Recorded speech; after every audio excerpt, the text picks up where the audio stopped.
Hyperloop ఈ భూమి మీద ఇప్పటివరకు ఉన్న మొత్తం అన్ని రకాల ట్రాన్స్పోర్టేషన్స్ని కూడా వెనక్కి నెట్టేస్తూ భూమి మీద అత్యంత వేగంగా మనుషుల్ని ట్రాన్స్పోర్ట్ చేసే ది బెస్ట్ సిస్టమ్గా పేరు తెచ్చుకుంది. భవిష్యత్తు తరాల కోసం మనం తయారు చేసుకుంటున్న ది బెస్ట్ ట్రాన్స్పోర్ట్ ఇన్ఫ్రాస్ట్రక్చర్ అని, అలాగే గడిచిన 100 ఏళ్లలో చేసిన అత్యంత అద్భుతమైన ఆవిష్కరణ కూడా ఈ హైపర్లూపే అని ఎంతోమంది దీన్ని కొనియాడుతూ వచ్చారు. ప్యాసింజర్స్ అందరూ కూడా చిన్న చిన్న పాడ్స్లో కూర్చొని విమానాల కంటే వేగంగా ప్రెషరైజ్డ్ ట్యూబ్స్ గుండా ప్రయాణిస్తూ ఎలక్ట్రిక్ ప్రొపల్షన్ని, మ్యాగ్నెటిక్ లెవిటేషన్ని ఉపయోగించుకుని ముందుకు సాగే కాన్సెప్టే ఈ హైపర్లూప్. ఈ హైపర్లూప్ గనక పూర్తి స్థాయిలో మన దగ్గరికి అందుబాటులోకి వచ్చినట్టయితే పెద్ద పెద్ద సిటీస్కి మధ్య ప్రయాణం ఇంతకుముందు కొన్ని గంటలు ఉంటే ఇప్పుడు కేవలం కొన్ని నిమిషాలు మాత్రమే ఉంటుంది. ఇది వినడానికి సైన్స్ ఫిక్షన్ లాగే అనిపిస్తూ ఉండొచ్చు, కానీ హైపర్లూప్ అనేది ప్రస్తుతం ఒక రియాలిటీగా మారుతుంది. ఎంతో మంది దీన్ని పూర్తి స్థాయిలో ఎక్స్ప్లోర్ చేయడానికి, దీన్ని పూర్తి స్థాయిలో ఎక్స్పీరియన్స్ చేయడానికి కూడా సిద్ధంగా ఉన్నారు. సో ఈరోజు ఈ వీడియోలో ఈ హైపర్లూప్ కాన్సెప్ట్ గురించి కొంచెం డీటెయిల్గా తెలుసుకోవడానికి ప్రయత్నిద్దాం. సో ఇంకెందుకు late, let's get into the video. Hyperloop అనే కాన్సెప్ట్ని 2012లో మొట్టమొదటిసారిగా టెస్లా మరియు స్పేస్ ఎక్స్ ఫౌండర్ అయిన ఎలాన్ మస్క్ ప్రజల ముందు ఉంచడం జరిగింది. అదే ఏడాది ఆయన ఒక వైట్ పేపర్ని రిలీజ్ చేయడం జరిగింది. ఆ వైట్ పేపర్లో ఆయన తన యొక్క మైండ్లో ఉన్న ఫ్యూచరిస్టిక్ అలాగే సూపర్ హై స్పీడ్ ట్రాన్స్పోర్ట్ సిస్టమ్కి సంబంధించిన పాడ్స్ గురించి అయితే చూపించడం జరిగింది. ఈ పాడ్స్ అన్నీ కూడా స్టీల్ ట్యూబ్స్లో పార్షియల్ వాక్యూమ్ ద్వారా ట్రావెల్ అవుతాయని ఆయన అందులో తెలియజేశారు. అండ్ ఆయన మరొక 2 విషయాలను కూడా ప్రస్తావించారు. అదేంటి అంటే, ఏదైనా ఒక వెహికల్ వేగంగా వెళ్లకుండా అడ్డేవి రెండే 2. ఆ 2 ఫ్యాక్టర్స్ని కూడా ఇక్కడ లేకుండా చూసుకుంటున్నామని తెలియజేశారు. ఆ 2 ఏంటంటే, ఒకటి ఫ్రిక్షన్. బేసిక్గా ఏ వెహికల్ అయినా ఈ ఫ్రిక్షన్ కారణంగానే స్లో అవుతుంది. అలాగే రెండవది ఎయిర్ రెసిస్టెన్స్. ఈ ఎయిర్ రెసిస్టెన్స్ కారణంగా కూడా వెహికల్ అంత వేగంగా వెళ్ళలేకపోతూ ఉంటుంది. కానీ ఆ 2 కూడా ఇక్కడ లేకుండా చూసుకుంటారు. లాస్ ఏంజలస్కి మరియు శాన్ ఫ్రాన్సిస్కోకి మధ్య మొదటి రూట్ని ఏర్పాటు చేసే అవకాశం ఉందని చెబుతూ మస్క్ ఏమని తెలియజేశారంటే, ఈ లాస్ ఏంజలస్కి మరియు శాన్ ఫ్రాన్సిస్కోకి మధ్య బస్సులో ప్రయాణించాలంటే 8 గంటల సమయం పడుతుంది, ట్రైన్లో అయితే 4 గంటల సమయం పడుతుంది, ఫ్లైట్లో అయితే కనీసం 2.5 గంటల సమయం పడుతుంది. అదే ఈ హైపర్ లూప్ని ఉపయోగించినట్టయితే కేవలం 30 నిమిషాల్లోనే ఆ ప్రయాణాన్ని పూర్తి చేయొచ్చని తెలియజేస్తున్నాడు. మస్క్ యొక్క మొదటి హైపర్ లూప్ ప్రపోజల్లో ఆయన ఏమని సజెస్ట్ చేశాడంటే, ఆ హైపర్ లూప్ వెహికల్కి కంప్రెషన్ ఫ్యాన్స్ ఉంటాయి. ఇవి ప్యాసింజర్ పాడ్స్లో ఉన్న ఎయిర్ మొత్తాన్ని కూడా మూవ్ చేస్తూ ఉంటాయి. సో దీని కారణంగా డ్రాగ్ అనేది మినిమైజ్ అవుతుంది. అలాగే ఎయిర్ బేరింగ్స్ అనేవి ఆ ప్రాంతంలో క్రియేట్ అవుతూ ఉంటాయి. సో దీని కారణంగా ఆ హైపర్ లూప్ ఆ ట్యూబ్స్లో గాలిలో తేలుతూ తన యొక్క ప్రయాణాన్ని ముందుకు తీసుకొని వెళుతుందని అయితే ఆయన తెలియజేశాడు. అంటే ఎలాన్ మస్క్ యొక్క హైపర్ లూప్ కాన్సెప్ట్ అనేది మరీ కొత్త కాన్సెప్ట్ ఏమీ కాదు. అంతకుముందే సేమ్ ఇలాంటిదే ఒక కాన్సెప్ట్ అయితే తీసుకురావడం జరిగింది. దానిని ఇసాంబార్డ్ కింగ్డమ్ బ్రునల్స్ అట్మాస్ఫిరిక్ రైల్వే అని పిలుస్తూ ఉంటారు. ఇది యూకేలోని ఎగ్జిటర్ మరియు ప్లైమౌత్ అనే ఒక 2 ప్రాంతాల మధ్య 1847 నుంచి 1848 మధ్యలో తిరగడం జరిగింది. ఈ సిస్టంలో క్యారేజెస్ని ప్రెషరైజ్డ్ ఎయిర్ని ఉపయోగించి ముందుకు మూవ్ చేస్తూ ఉంటారు. ఆ ఎయిర్ని ఒక పైప్ ద్వారా బయటికి ఎక్స్ట్రాక్ట్ చేస్తారు. అయితే ఎయిర్ని కంటిన్యూస్గా పంప్ చేయడం కోసం ప్రతి 3 మైళ్ళకు ఒకసారి ఒక పంపింగ్ స్టేషన్ని ఏర్పాటు చేస్తారు. ఈ పంపింగ్ స్టేషన్స్ ఆ రైల్స్ కింద భాగంలో ఉంటాయి. దాని ద్వారా ఎయిర్ పైపులోకి వస్తుంది. ఆ పైపులోకి వచ్చిన ఎయిర్ ద్వారా ట్రైన్ అనేది ముందుకు పుష్ చేయబడుతుంది. అండ్ దీని మధ్యలో ఒక వాక్యూమ్ అనేది క్రియేట్ అవుతుంది. ఆ పంపింగ్ స్టేషన్కి పైపుకి మధ్య పిస్టన్ ఉంటుంది. దాని ద్వారా అవి కనెక్ట్ అయ్యి ఉంటాయి. ఆ తర్వాత పైపు ట్రైన్కి కనెక్ట్ అయ్యి ఉంటుంది. ఆ పైపు ప్రెషరైజ్డ్ ఎయిర్ని ఉపయోగించి ట్రైన్ని ముందుకు పుల్ చేస్తూ ఉంటుంది. అయితే మొదట్లో ఇది సక్సెస్ అయినప్పటికీ కూడా తర్వాత ఈ వాక్యూమ్ పైప్స్లో చాలా రకాల ప్రాబ్లమ్స్ వచ్చాయి. ఈ వాక్యూమ్ పైప్స్ ఎయిర్ టైట్గా ఉండడం కోసం లెదర్ ఫ్లాప్స్ని ఉపయోగించారు. కానీ తర్వాత ఆ లెదర్ ఫ్లాప్స్ అనేవి ఫెయిల్ అయిపోయి వాటి నుంచి ఎయిర్ లీక్ అవ్వడం మొదలుపెట్టింది. దాని కారణంగా ఈ బ్రునల్స్ రైల్వే సిస్టమ్ని కంప్లీట్గా వెలివేయడం జరిగింది. ఇప్పుడు అటువంటి ప్రాబ్లమ్స్ ఏమీ రాకుండా చూసుకుంటున్నారు. అయితే ఈ హైపర్ లూప్ కాన్సెప్ట్ అనేది చాలా ఖర్చుతో కూడుకుంది కూడా. దీని యొక్క ఇనీషియల్ కాన్సెప్టే $6 బిలియన్ కోరుకుంటుంది. నిజానికి ఈ హైపర్ లూప్ కాన్సెప్ట్ని ఎలాన్ మస్కే మొట్టమొదటిగా అందరికీ చెప్పినప్పటికీ కూడా అతని యొక్క మొట్టమొదటి హైపర్ లూప్ కాన్సెప్ట్ ఆచరణలోకి రాలేదు. కానీ ఆ ఆలోచన చాలా మందికి నచ్చింది. అంటే పెద్ద సిటీస్ని డైరెక్ట్గా ఒక ట్రాన్స్పోర్టేషన్ మెథడ్ ద్వారా, అది కూడా చాలా వేగంగా చేరుకునేలాగా ఒక వ్యవస్థను నిర్మించడం అనేది చాలా మందికి నచ్చింది. అయితే అదే టైంలో ఎలాన్ మస్క్ కూడా ఏమని చెప్పాడంటే, ఈ హైపర్ లూప్ కాన్సెప్ట్ అనేది నా ఒక్కడదే కాదు, ఇది అందరికీ కూడా ఓపెన్ సోర్సే, ఎవరైనా సరే దీని గురించి పరిశోధనలు చేయొచ్చు, ఎవరైనా సరే దీనికి సంబంధించిన డెవలప్మెంట్స్తో మా దగ్గరికి రావచ్చు అని చెప్పాడు. సో ఆ టైంలో చాలామంది ఇండిపెండెంట్గా దీని మీద ఇన్వాల్వ్ అవ్వడం మొదలుపెట్టారు. చాలా కాలేజెస్లో కావచ్చు, చాలా స్టార్టప్స్ వాళ్ళు కావచ్చు, దీని గురించి చాలా రకాల డెవలప్మెంట్స్ చేశారు. ఒక్కొక్కరు ఒక్కొక్క కోణంలో సక్సెస్ అయ్యారు కూడా ఈ హైపర్ లూప్ టెక్నాలజీ విషయంలో. ఆ తర్వాత చాలా కంపెనీలు ఈ హైపర్ లూప్ కాన్సెప్ట్ మీద స్టడీస్ చేయడం మొదలుపెట్టాయి. ఈ హైపర్ లూప్ కాన్సెప్ట్ని రియాలిటీలోకి తీసుకురావడానికి కావాల్సిన అన్ని రకాల చర్యల్ని చేయడం మొదలుపెట్టాయి. Hyperloop Transportation Technologies HTT దీనికి సంబంధించిన డెవలప్మెంట్స్ చాలా అంటే చాలా వేగంగా పెరిగాయి రీసెంట్ కాలంలో. అండ్ దీనికోసం ఫ్రాన్స్లో ఒక పూర్తి స్థాయి టెస్ట్ ట్రాక్ను కూడా నిర్మించడం జరిగింది. అయితే ప్రస్తుతానికైతే ఈ హైపర్ లూప్స్ అన్నింటిలోకెల్లా టాప్ పొజిషన్లో ఉన్నదైతే Virgin Hyperloop 1. Virgin Hyperloop 1 company వాళ్ళు 2021 చివరి నాటికి కానీ 2022 మొదటి నాటికి కానీ ఈ వర్జిన్ హైపర్ లూప్ని పూర్తి స్థాయిలో ప్రజల మధ్యలోకి తీసుకురావడానికైతే ప్రయత్నాలు చేస్తున్నారు. దానికి సంబంధించి పూర్తి స్థాయిలో వాళ్ళు స్టడీస్ కూడా చేస్తున్నారు. దీన్ని 2014లో హైపర్ లూప్ 1గా స్టార్ట్ చేయడం జరిగింది. బట్ ఆ తర్వాత దీన్ని ఇమీడియట్గా వర్జిన్ హైపర్ లూప్ 1 అని మార్చేశారు 2017లో. ఎందుకంటే సర్ రిచర్డ్ బ్రాన్సన్ దీంట్లో చాలా పెద్ద మొత్తంలో ఇన్వెస్ట్మెంట్ చేశాడు. సో అందుకనే అతని కంపెనీ పేరు మీదుగానే దీని యొక్క పేరుని మార్చేయడం జరిగింది. ఇది ఎలాన్ మస్క్ యొక్క ఒరిజినల్ ప్లాన్తో కంపేర్ చేసినట్టయితే కొంచెం డిఫరెంట్గా ఉంటుంది. Virgin Hyperloop 1 technology 2 basic ప్రిన్సిపల్స్ని కంబైన్ చేస్తూ దీన్ని డిజైన్ చేయడం జరిగింది.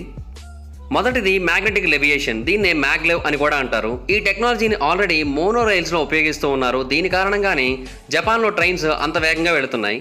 ఈ టెక్నాలజీ కారణంగా ప్యాసింజర్ పాడ్స్ అనేవి కొంచెం గాల్లోకి లిఫ్ట్ అవుతాయి అండ్ అవి కంటిన్యూస్గా ఆ రైల్స్లో ట్రావెల్ చేయగలుగుతూ ఉంటాయి. ఈ magnetic levitation concept 2 sets of మ్యాగ్నెట్స్ను ఉపయోగిస్తుంది. మొదటిదేమో ట్రైన్ని కొంచెం గాలిలోకి లేపడానికి, సో అలా చేయడం వలన అది గాలిలో ఫాస్ట్గా మూవ్ అవ్వగలుగుతుంది. రెండవది దాన్ని అదే పొజిషన్లో స్టెబుల్గా ఉంచడానికి ఉపయోగపడుతుంది. అలాగే దాని వేగాన్ని కూడా పెంచి ఫ్రిక్షన్ని రిడ్యూస్ చేయడానికి కూడా అది ఉపయోగపడుతూ ఉంటుంది. వాళ్ళు ఉపయోగిస్తున్న రెండవ ప్రిన్సిపల్ లో ప్రెషర్, అంటే ఒక వాక్యూమ్ సీల్డ్ ఎన్విరాన్మెంట్ని ఉపయోగిస్తారు. ప్యాసింజర్ పాడ్స్ దాని ద్వారానే ప్రయాణిస్తూ ఉంటాయి. ఆ ట్యూబ్స్ నుంచి ఎయిర్ని కంప్లీట్గా రిమూవ్ చేయడం వలన, అలాగే గ్రౌండ్తో అసలు ఏమాత్రం కాంటాక్ట్ కూడా లేకపోవడం వలన ఈ పాడ్స్కి అసలు ఏమాత్రం ఎయిర్ రెసిస్టెన్స్ అనేది ఉండదు. ఒకవేళ ఉన్నా కూడా చాలా అంటే చాలా తక్కువగా ఉంటుంది. ఈ ట్యూబ్స్లోని ఎయిర్ ప్రెషర్ ఎంత ఉంటుందంటే మహా అయితే మనం సముద్ర మట్టం నుంచి 2 లక్షల అడుగుల ఎత్తులో ప్రయాణిస్తున్నట్టయితే ఎలా ఉంటుందో అలాగే ఉంటుంది. అటువంటి ఎన్విరాన్మెంట్లో ప్యాసింజర్ పాడ్స్ సుమారుగా గంటకి 760 మైళ్ళ వేగంతో ప్రయాణించవచ్చు. అలాగే ఎనర్జీని కూడా చాలా తక్కువగా మాత్రమే ఉపయోగించుకుంటాయి. గంటకి 760 మైళ్ళు అంటే సుమారుగా 1223 కిలోమీటర్ల వేగంతో. సో వైజాగ్ నుంచి హైదరాబాద్కి ఒక 700 కిలోమీటర్లు అనుకుంటే ఆ దూరాన్ని కేవలం 35 నిమిషాల్లో పూర్తి చేసేయచ్చు. అయితే మనం ఒక ట్యూబ్లో ప్రయాణించాల్సి ఉంటుంది. సో అందుకనే ఈ ట్యూబ్కి చాలా పెద్ద మొత్తంలో ప్రొటెక్షన్స్ ఇస్తారు. ముఖ్యంగా వెదర్ నుంచి కావాల్సిన ప్రొటెక్షన్స్ ఇస్తారు. ఎటువంటి క్లైమాటిక్ కండిషన్ వచ్చినప్పటికీ కూడా అది తట్టుకునే విధంగా దాన్ని నిర్మిస్తారు. ఈ వర్జిన్ హైపర్ లూప్ 1 యొక్క ప్రత్యేకత ఏంటి అంటే ఇది పూర్తిగా అడ్వాన్స్డ్ సాఫ్ట్వేర్ ద్వారా కంట్రోల్ చేయబడుతుంది. అంటే దీని యొక్క యాక్సలరేషన్ని ఆటోమేటిక్గా అది కంట్రోల్ చేస్తుంది. అలాగే డిక్సలరేషన్ కూడా ఆటోమేటిక్గా అది కంట్రోల్ చేస్తుంది. ఒకవేళ మధ్యలోకి ఏదైనా ఎయిర్ కనుక లీక్ అయిందనుకోండి, ఆటోమేటిక్గా దీని యొక్క వేగం అనేది తగ్గిపోతుంది.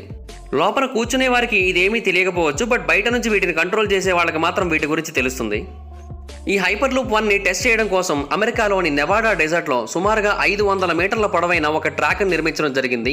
అక్కడ వర్జిన్ హైపర్ లూప్ 1 ఎన్నో రకాల టెస్ట్లను చేసింది. అండ్ ఒకటైతే అన్ని రకాల ఆస్పెక్ట్స్తో కూడా చేయడం జరిగింది. అది ఫుల్ స్కేల్ టెస్టింగ్. అది మే 2017నే పూర్తయింది. అప్పుడే పాస్ అయిపోయింది కూడా.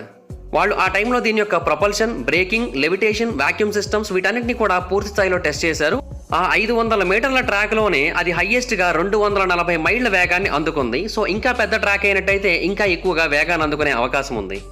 అయితే ఈ హైపర్ లూప్స్ని ఎక్కడెక్కడ నిర్మించే అవకాశం ఉంది అంటే ఎక్కడైతే చాలా బిజీ నెట్వర్క్స్ ఉంటాయో ట్రాన్స్పోర్టేషన్ విషయంలో ఆయా ప్రాంతాల్లో నిర్మించే అవకాశం ఉంది. అలాగే ఈ హైపర్ లూప్ అనేది మనకి అఫోర్డబుల్ ప్రైస్లోనే ఉండే అవకాశం కూడా ఉంది. ఎందుకంటే ఇందాకే చెప్పాను నేను ఎనర్జీని చాలా తక్కువగా ఉపయోగించుకుంటున్నాయని.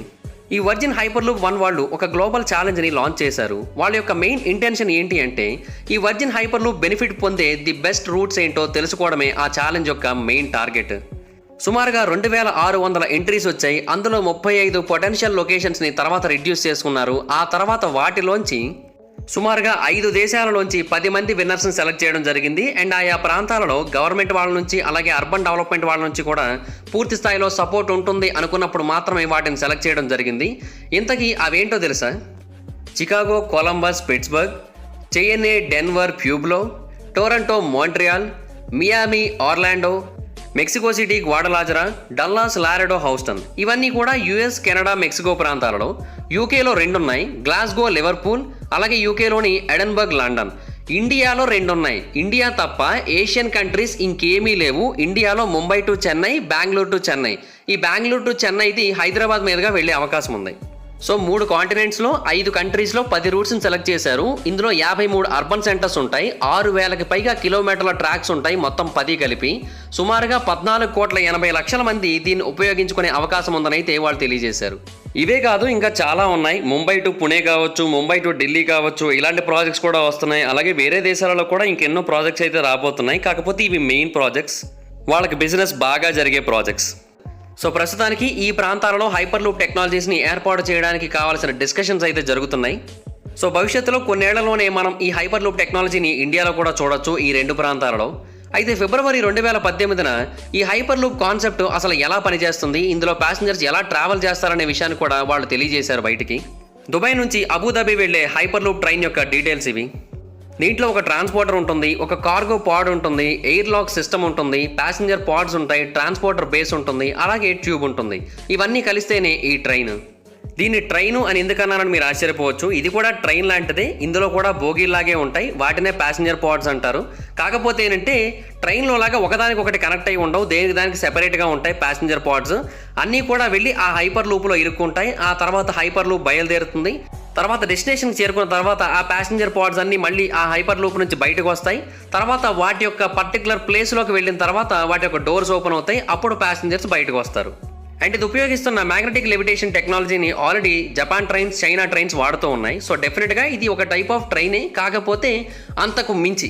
నార్మల్గా ఒక కార్లో ఒక సిటీ నుంచి ఇంకొక సిటీకి వెళ్ళడానికి 2 గంటల సమయం పడితే దీంట్లో కేవలం 12 నిమిషాల్లోనే వెళ్ళిపోవచ్చు. జపాన్ బుల్లెట్ ట్రైన్స్ ద్వారా మనం 2 గంటల్లో ప్రయాణించే దూరాన్ని ఇక్కడ 35 నుంచి 50 నిమిషాల మధ్యలో పూర్తి చేసేయచ్చు. అలాగే ఇండియాలో టాప్ స్పీడ్ ట్రైన్స్ అయిన రాజధాని, వందే భారత్ ఎక్స్ప్రెస్, ఘాటిమాన్ ఎక్స్ప్రెస్ ఇవన్నీ కూడా 5 గంటల సమయాన్ని తీసుకునే దూరాన్ని ఇది కేవలం 35 నుంచి 40 నిమిషాల్లోనే పూర్తి చేస్తుంది. అదే దీని యొక్క ప్రత్యేకత. ఈ హైపర్ లూప్ యొక్క అడ్వాంటేజ్ ఏంటి అంటే వీటికి విమానాశ్రయాల్లాగా పెద్ద పెద్ద ప్రాంతాలు అక్కర్లేదు. మనకిప్పుడు రైల్వే స్టేషన్స్ ఉన్నట్టుగా హైపర్ లూప్ స్టేషన్స్ని సిటీలో ఎక్కడైనా సరే ఏర్పాటు చేయొచ్చు. కాకపోతే విమానాలు గాల్లో ప్రయాణిస్తాయి. వీటికి ఏంటంటే ఒక మార్గాన్ని మొత్తం నగరం మధ్యలో ఏర్పాటు చేయాల్సి ఉంటుంది. ఆల్రెడీ ఈ హైపర్ లూప్ స్టేషన్స్కి పోర్టల్స్ అనే పేరు పెట్టడం జరిగింది.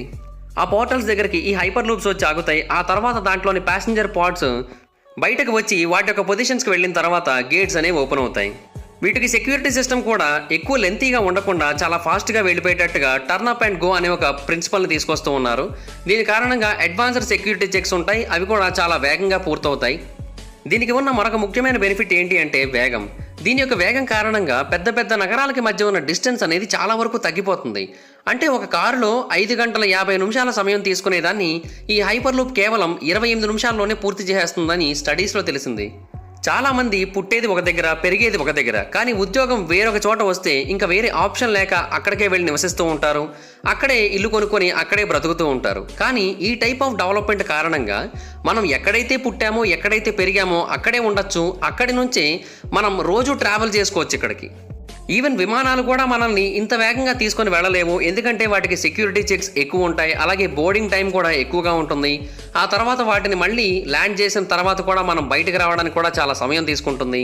దీని కారణంగా మనకి విమానాలు కూడా ఇంత వేగంగా మనల్ని తీసుకొని వెళ్ళలేకపోవచ్చు. కానీ ఇది అలా కాదు, చాలా అంటే చాలా ఈజీగా మనల్ని వేగంగా మన గమ్యస్థానానికి చేరుస్తుంది. సో మన వర్కింగ్ స్టైల్ అనేది కంప్లీట్గా మారిపోతుంది. అలాగే విమానాల కంటే చాలా తక్కువ కాస్ట్తో కూడా ఇది మనల్ని తీసుకొని వెళ్ళే అవకాశాలు కూడా ఉన్నాయి. ఎందుకంటే ఇది పూర్తిగా వాక్యూమ్లో ప్రయాణిస్తూ ఉంటుంది కాబట్టి దీనికి ఎనర్జీ కన్సంప్షన్ కూడా చాలా తక్కువ ఉంటుంది. దీని కారణంగా మనకి కాస్ట్ ఆఫ్ ట్రావెల్ కూడా తక్కువగా ఉండే అవకాశం ఉంది.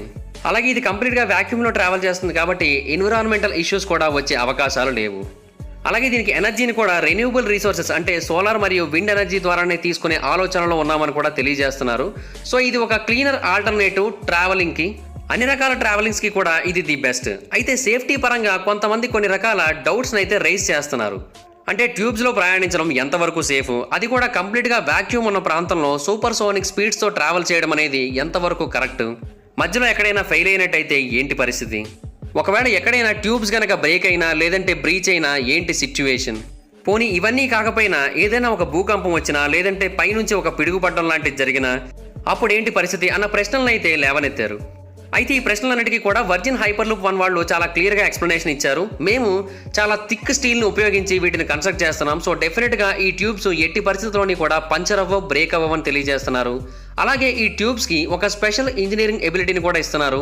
దాని కారణంగా బయట నుంచి ఎటువంటి ప్రెషర్ వచ్చినా లేదంటే ఎయిర్ లీకేజెస్ జరిగినా కూడా ఇది ఆటోమేటిక్గా దాన్ని తట్టుకోగలుగుతుంది. దీని యొక్క స్ట్రక్చరల్ ఇంటెగ్రిటీని ఎప్పటికప్పుడు పర్ఫెక్ట్గా మెయింటైన్ చేస్తూ ఉంటామని అయితే తెలియజేశారు. అలాగే ఒకవేళ ఈ ట్యూబ్స్ నుంచి సడన్గా ఎయిర్ కనుక లోపలికి వచ్చినట్టయితే ఆటోమేటిక్గా లోపల ప్రయాణిస్తున్న ప్యాసింజర్ పాడ్స్ ఆటోమేటిక్గా స్లో అవుతాయి. ఎందుకంటే ఎయిర్ రెసిస్టెన్స్ని వాటిలో ఉన్న సెన్సార్స్ ముందుగానే గమనించి వాటిని స్లో డౌన్ చేస్తాయని అయితే తెలియజేశారు. అలాగే దీంట్లో ఇంకొక ఆప్షన్ కూడా ఉంటుంది. అదేంటి అంటే ఈ పైప్ లైన్ మొత్తాన్ని కూడా కొన్ని పార్ట్స్ కింద డివైడ్ చేసి కొన్ని ప్రాంతాలని రీప్రెషరైజ్ చేసే అవకాశాలు కూడా ఉన్నాయి. ఏదైనా ఎమర్జెన్సీ వచ్చినట్టయితే మనం దీన్ని ఉపయోగించుకోవచ్చు అండ్ అక్కడ పెట్టిన ఎమర్జెన్సీ ఎగ్జిట్స్ను ఉపయోగించి బయటకు వచ్చేయచ్చని తెలియజేశారు. అలాగే ఈ హైపర్ లూప్ సిస్టమ్స్ అనేవి కంప్లీట్గా గాలిలో తేలుతూనే మూవ్ అవుతూ ఉంటాయి కాబట్టి వాటికి ఫిజికల్ డ్యామేజ్ అయ్యే అవకాశాలు కూడా చాలా తక్కువగా ఉంటాయని తెలియజేశారు. ఏ చిన్న ప్రాబ్లం వచ్చినా కూడా ఇమీడియట్గా అక్కడ ఉన్న సెన్సార్స్ ఆ విషయాన్ని కంట్రోల్ సెంటర్ వాళ్ళకి తెలియజేస్తాయి. సో వాళ్ళు మొత్తం ఆ ప్రాబ్లమ్ని రెక్టిఫై చేస్తారని తెలియజేశారు. అండ్ ఇంకా ప్రశ్నలు వస్తూ ఉంటే వాటికి ఒక మాట చెప్పారు. అదేంటి అంటే మనం విమానాలు రాకముందు విమానాలు కూడా ప్రమాదకరమైనవే అని అనుకున్నాం. అండ్ అప్పుడు విమానాలు వచ్చినప్పుడు భయంగానే వాటిని ఎక్కాం. కానీ ఇప్పుడు ప్రపంచం మొత్తం కూడా వాటిని వాడుతుంది. ఎప్పుడైతే కొంతమంది ఒక విమానం ఎక్కారో ఆటోమేటిక్గా వాళ్ళ యొక్క ప్రయాణం వాళ్ళ యొక్క ప్రాణాలు ఒక స్టీల్ మెటల్ ట్యూబ్ మీద ఆధారపడినట్టు చేసినట్టే. సో ఫ్లైట్స్ ఎలాగైతే పర్ఫెక్ట్గా ప్రయాణిస్తున్నాయో ఇప్పుడు ఇది కూడా అలాగే పర్ఫెక్ట్గా ప్రయాణిస్తుంది. ఈ ఫ్లైట్స్లో కూడా చిన్న చిన్న ప్రమాదాలు జరుగుతున్నాయి. ఫ్లైట్స్ కూడా ఎప్పుడు పూర్తి స్థాయిలో పర్ఫెక్ట్గా లేవు. అప్పుడప్పుడు వాటిలో కూడా ప్రమాదాలు జరిగి వాటి కారణంగా కూడా కొంతమంది చనిపోతున్నారు. అలాగని ఎంటైర్ ఫ్లైట్ సిస్టమ్ని మనం ఆపేస్తున్నామా? లేదు కదా. సో ఈ హైపర్ లూప్ కూడా అలాంటిదే. ఎప్పుడో ఏదో చిన్న ప్రమాదం జరుగుతుందని ఈ హైపర్ లూప్ కాన్సెప్ట్ని తప్పు అనడం కరెక్ట్ కాదని తెలియజేశారు. సో ప్రస్తుతానికైతే ఈ హైపర్ లూప్ అనేది భవిష్యత్తులో ఎప్పుడో మన ముందుకు వచ్చేటట్టు అనిపిస్తున్నా కూడా పెరుగుతున్న ఇండస్ట్రియల్ ప్రోగ్రెస్ కారణంగా రానున్న 10-20 ఏళ్లలో ఈ హైపర్ లూప్ని మనం పూర్తి స్థాయిలో మన ముందు చూడొచ్చు అని అయితే అనిపిస్తుంది. అలాగే హైపర్ లూప్కి చెందిన రీసెర్చ్లు పెరుగుతూ ఉన్నాయి. హైపర్ లూప్ కంపెనీస్ కూడా పెరుగుతూ ఉన్నాయి. దీని కారణంగా వాళ్ళ మధ్య కాంపిటీషన్ కూడా విపరీతంగా పెరుగుతుంది. సో ఇవన్నీ చూస్తూ ఉంటే ఈ హైపర్ లూప్ ట్రాన్స్పోర్టేషన్ సిస్టమ్ అనేది అతి కొద్ది రోజుల్లోనే మన ముందుకు వస్తుంది అనిపిస్తుంది. సో మీకేమనిపిస్తుంది దీని గురించి కింద కామెంట్ సెక్షన్లో తెలియజేయండి. ఈ వీడియో మీకు నచ్చినట్టయితే లైక్ చేయండి, వీడియోని షేర్ చేయండి, మా ఛానల్ని సబ్స్క్రైబ్ చేసుకోండి, పక్కనే ఉన్న బెల్ ఐకాన్ క్లిక్ చేయండి. ఈ వీడియోని షేర్ చేయడం మాత్రం మర్చిపోతే ఇక్కడ షేర్ చేస్తేనే వీడియో గురించి మా ఛానల్ గురించి అందరికీ తెలుస్తుంది. ఒకవేళ మీరు నన్ను డైరెక్ట్గా ఫాలో అవ్వాలనుకుంటే నా ఇన్స్టాగ్రామ్ ఐడి యొక్క లింక్ కింద డిస్క్రిప్షన్లో ఉంటుంది. దాని మీద క్లిక్ చేసి మీరు నన్ను ఫాలో అవ్వచ్చు. Thank you guys, bye bye.